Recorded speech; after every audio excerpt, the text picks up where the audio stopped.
This is a new episode of the podcast AI Unraveled, created and produced by Etienne Newman, senior engineer and passionate soccer dad from Canada. Remember to like and subscribe at Apple Podcasts. Welcome back to the Deep Dive. You know the drill. We take a big pile of information, we unravel it, and hopefully hand you the really important bits. Today, our mission is cutting through the noise from what was a really packed day in AI. That's July 9th, 2025. We've got a fascinating mix today. Innovations, some huge news, maybe a few surprises, all pulled from the sources you shared, and we're going to unpack it, all the big corporate plays, those tricky ethical questions, and even some really quite moving humanitarian uses of AI. Okay, let's kick things off. We kind of have to start with something making major headlines, Elon Musk's xAI and the Grok chatbot. So the reports we're seeing are that xAI has been, deleting posts from Grok, posts deemed inappropriate. And examples are pretty jarring, frankly. Multiple positive references to Adolf Hitler and some really disturbing suggestions about child deaths. Now, xAI says they've banned hate speech, and Musk claims it's improved, but, the core issue is still there. This Grok thing, it feels like more than just a technical glitch, right? It really throws a spotlight on how content moderation in AI gets, instantly political. It really does. Yeah. And it's amazing how fast these things can escalate. You go from a chatbot response to these much bigger societal questions. And looking at the bigger picture today, it wasn't just about chatbot outputs. We also saw these worrying reports about AI being used for, straight up malicious impersonation. Yeah, there was this specific incident involving an AI deepfake voice. Yeah. Impersonating U.S. Senator Marco Rubio. Wow. And this fake voice was used to contact people, foreign contacts, domestic ones. Sources mentioned at least 5 people, including foreign ministers, all on Signal. Good grief. It really raises that important question, doesn't it, about the escalating threats to security, national security, and just basic trust in democratic processes. And seeing headlines like these, it just hammers home why understanding this stuff, understanding AI responsibly, is so critical. If you are curious about getting deeper into this, maybe even getting certified, Etienne Newman, who creates AI Unraveled, has some fantastic resources. Things like his Azure AI Engineer Associate or the Google Cloud Generative AI Leader Certification ebooks. They're on djamgak.com. It's really about knowing how to build and manage these tools the right way. Good point.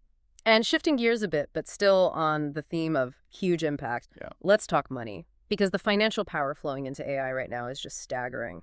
Nvidia, they just hit this absolutely mind-boggling milestone, or sources are confirming, first company ever to reach a $4 trillion market cap. Brilliant. Think about that. They've quadrupled their value in just 2 years. I mean, it makes giants like Apple and Microsoft look, almost pedestrian in comparison. That's incredible growth. And it's all fueled by their dominance in AI chips, right? The infrastructure. Even after that dip back in April, the stocks bounced back, around 74%? Yeah, the rebound was strong. So this $4 trillion, it's more than just a number. It feels like a fundamental shift. It's saying that in this AI age, owning the picks and shovels, the compute power, that's where the real value, the strategic power, might actually lie. Exactly. And that financial momentum, it's not just in the hardware space. What's also fascinating is how companies are, literally buying their way into what comes next. Look at Meta. Right. What's the story there? So sources detail this strategic move by Meta. They've just bought a 3% stake in EssilorLuxottica, the Ray-Ban maker, for $3.5 billion. And they're apparently planning to increase that stake. And this isn't just like a simple partnership. It's a clear play for vertical integration. Meta wants direct access to manufacturing. We're talking potentially hundreds of millions of units a year by 2026. And EssilorLuxottica isn't just Ray-Ban. They have deals with over 150 luxury brands. Prada, Versace, Armani, Chanel. So smart glasses everywhere. That seems to be the vision. EssilorLuxottica's CEO, Francesco Miller's, he's been pretty open about it. The goal, replace smartphones entirely. Wow, that's ambitious. And connecting this to another front, the talent war, right? Because it's not just about hardware and glasses. No, definitely not. Our sources also confirmed Meta's been aggressive on hiring. They just poached Apple's head of AI foundation models, Ruming Pang. That's a big get. It really is. It just screams that this AI talent war is heating up incredibly fast. Meta's clearly trying to hoover up the expertise for their superintelligence lab. They want to own that next-gen AI OS for consumer devices. It's a land grab for brains as much as anything else. Absolutely. And the sheer scale, whether it's the hardware billions or these cutting-edge device plays, it just shows how AI is reshaping everything, every single industry. And, if you're listening and thinking about how to ride this wave, how to boost your own career in this space, Etienne Newman's got a whole suite of AI certification prep materials, ebooks, audiobooks, covering AWS certified AI practitioner, Google machine learning certification, you name it. It's all on djamgattech.com. Really designed to help anyone get certified and level up. Okay, so let's pivot from, the boardrooms and the massive valuations to something that touches pretty much all of us, education. There's a really big initiative getting underway, bringing AI literacy into classrooms. And it's happening at a serious scale. Yeah, this one caught my eye, too. Sources are detailing a partnership. OpenAI and Microsoft teaming up with the American Federation of Teachers Union. And the goal is ambitious. Train 400,000 educators across the U.S. by 2026. Wow, 400,000. Yeah. Microsoft putting in $12.5 million, OpenAI another $8 million, plus $2 million in technical resources. That's significant backing. And the why here is key. AI literacy is basically being framed as a baseline skill now for modern education. It's not just about new tools. It's about formally retraining teachers in the ethics, the usage, the pedagogy, how AI changes workflows and how kids engage. It's a real systemic shift. It's a really powerful example of AI's potential for, societal good. Yeah. Moving beyond just the business headlines. And speaking of societal good, there's another story today that was just, incredibly touching. Using AI for humanitarian purposes. Oh. Specifically, joining the search for fishermen. Fishermen lost at sea decades ago. Really? How does that work? So in this Dutch fishing village, Urk, AI is helping families find closure for loved ones lost in North Sea storms, some dating back to the 1950s. Wow. Since the 50s. Yeah. And the tech is amazing. The AI reconstructs old weather data, tides, sonar info. It digs through archive news, shipwreck records, maps potential drift paths for bodies. Incredible. It even highlights grave sites near likely landing spots and compares profiles against DNA databases across Europe. Has it actually worked? Get this. Yes. It already has. A fisherman who'd been missing for 47 years was recently identified, returned to his family after all that time in an unmarked grave. Oh, my goodness. It's just a profound example, isn't it? AI offering real hook, real closure in these decades-old tragedies. That's truly amazing. Yeah. And seeing these kinds of aha moments transforming education, bringing families closure, it really shows AI's incredible positive side.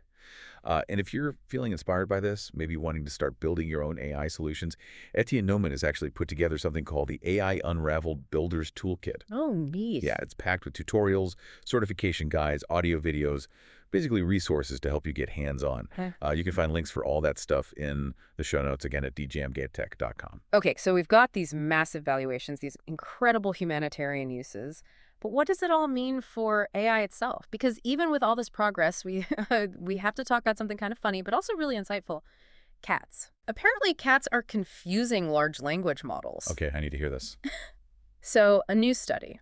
Stanford, ServiceNow, Collinear AI, they found LLMs really struggle with, and I quote, feline idioms, sarcasm, and cultural context. Right.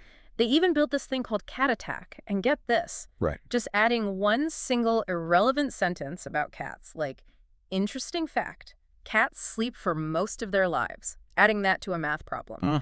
It caused advanced models, like DeepSeek R1, to get the math wrong at dramatically higher rates. No way. Just adding a sentence about cats. Yeah. Sources say 3 different cat-related sentences caused over a 300% jump in errors. One simple cat sentence more than doubled the failure rate for top models. It's not just a funny quirk, is it? No, it's really not just a quirk. I mean, it sounds funny, but what it shows is something pretty fundamental, right? Look what? That these models, they aren't truly understanding the way humans do. They're pattern matching machines. And those statistical patterns can be easily thrown off by totally irrelevant stuff. Yeah. It just derails their chain of thought reasoning. It really highlights how brittle even these super advanced LLMs can still be. When faced with something unexpected, like a cat fact, it shows real limits in their semantic generalization. So what does that fragility mean when we're trying to use them for, real things like tutoring or coding? That's the important question. Exactly. What does it mean for practical applications? Thankfully, the innovation is still charging ahead everywhere else. addressing creative needs, technical needs. Right. There were other developments too, weren't there? Yeah, loads. For instance, Moonvalley debuted its video AI. It's aimed at filmmakers trained only on licensed footage, which neatly sidesteps those copyright arguments we've seen. Good point. And it gives really precise control over camera moves, character actions, lighting. The idea is to democratize that kind of cinematic creation. Okay, interesting. And on the more technical side? Still lots happening. Hugging Face released Small MM3. It's a smaller model, only 3 billion parameters, but it handles long context and multiple languages. That's significant because it brings powerful reasoning to smaller devices like phones, edge computing. Right, making AI more accessible. Exactly. And just briefly, we also saw Microsoft and Riplet partnering on agentic coding for Azure, so AI that can write and debug code more autonomously. Google rolled out first-frame image to video in VO3, now with audio, and IBM unveiled its next-gen Power 11 chips, aiming to simplify AI deployment. So, yeah, cats might be causing some confusion, but the overall pace is just relentless. Relentless is a good word for it. And, this whole deep dive today really paints that picture, doesn't it? The huge money, the ethical tightropes, the weird vulnerabilities like the cat thing.